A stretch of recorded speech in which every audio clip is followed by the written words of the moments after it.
Master the 1-minute trading strategy on Expert Option, quick rules, and clear signals. Set your chart to 1-minute candles with high contrast colors and scribble-style indicators. Add a fast EMA and a slower EMA. Use their cross to read trend direction.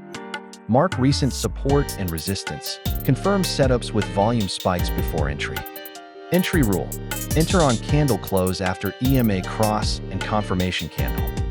Risk rule: stop loss below the swing low and target 2 times your risk. Start a 1-minute countdown overlay as the new candle forms. Watch price cross the EMAs. A green pin bar closes, that's your entry. Zoom in on the candlestick. Strong wick rejection and rising volume confirm strength. Execute the trade, place your stop loss, and watch the timer closely. Exit at your 2-risk target or when the EMA flips against you.